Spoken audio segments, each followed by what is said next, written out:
Vilcabamba continues to elude us, and my insistence that we press on in spite of these failures has morale low. I suspect Jenkins to be the author of this sedition. He simply refuses to accept the possibility that Atlantis is the foundation upon which all known civilizations were built. Increasingly, I find it is Lara alone who remains untainted by academic dogma and open-minded enough to see this truth.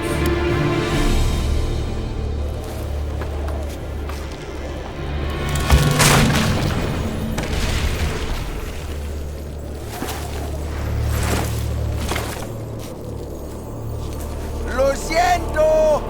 No traje bastante cuerda. Not to worry. I'll find another way up.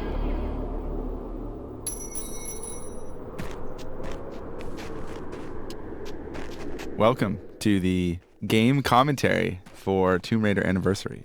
I'm Jason Botta, the creative director for Tomb Raider Anniversary. And I'm Toby Gard, the original designer from the first TR1. You were the creative director. Give yourself some credit. There's only 6 of us, though. I mean, we don't have such grand titles back in those days, but yeah. So in terms of the opening sequences of the original game, the whole thing was leading up to sort of the whole wolf extravaganza that happened, where it was kind of the big reveal of Lara Croft. And obviously some of that wasn't really appropriate anymore. People know who Lara was, so it enabled us to actually be able to show Lara in the intro, in the foyer in Calcutta, and obviously we didn't have to go quite so crazy with the wolf bit with the big towels flying off of her and stuff. And I think the essence of that whole cinematic and whatnot is the same, sort of an introduction to the main characters of the game and sort of sets up what the entire game is about. So that sort of remains unchanged. Yep. Yeah, we sort of tried to follow a lot of the shots from the original game, sort of inspiration for us throughout the entire game, but for this opening scene as well.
So I remember when we were first putting together the design for Tomb Raider, and I've found that it was pretty disturbing how many games, how much there was of killing in games. Basically, so many people killing each other mindlessly. You know, you walk up to some chap and just because they're from a different country, you can gun them down, and that seems to be perfectly reasonable. So in TR1 I felt like, apart from the fact that I didn't think we could do very good humans at the time, like other human enemies, it seemed to me like a much nicer thing to do to have the enemies be animals, sort of, you know, vicious animals like bats and rats and things. Which is ironic because I think now most people would consider killing animals way crueler than killing people. It is, yeah. I mean, pretty much, yeah, the worst thing about it is, of course, they're all endangered species. None of this occurred to me at the time. To be honest with you, I just thought, great, we're not killing humans hardly at all. What a great selling point. When we redid it, we went and we looked at the animals in TR1, and they weren't very mean looking, which made killing them even worse. I remember my teddy bear model was very cute. That's right. So we consciously tried to sort of go back and make the animals much more vicious this time around, so you didn't feel so bad about killing them. You can maybe only lose about an hour of sleep instead of all night.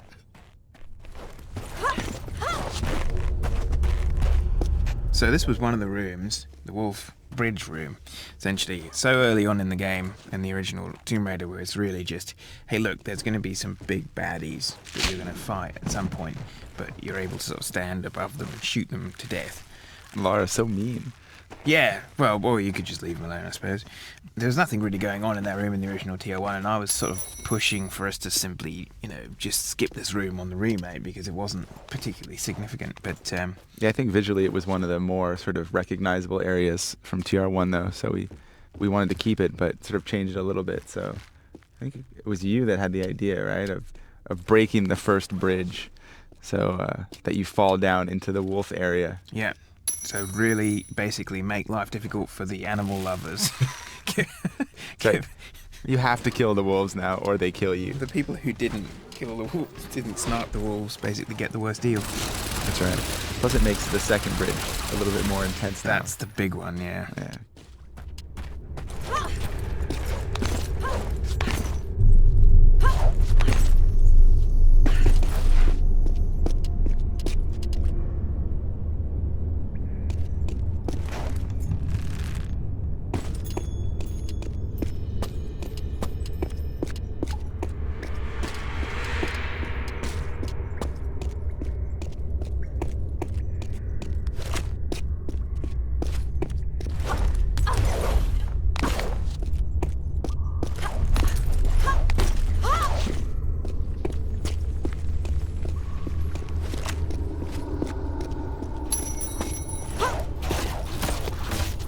So this room in the original, it was the goal to try and create a sense of reality to sort of the progression.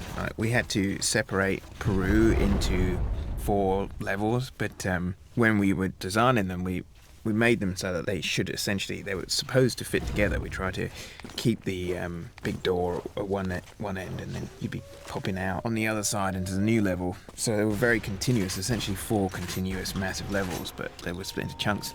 One of the improvements is that actually happens now seamlessly, so you carry on through it, and it's a little easier that way to be able to tell what some of the areas were supposed to be. In this particular area was supposed to be essentially a fortified entrance to their city, whereby you've got arrow areas, these sloped walls, and then holes for people to be able to, I don't know what they do, chuck rocks at people or throw stones or call them names and stuff, leading to the actual main entrance.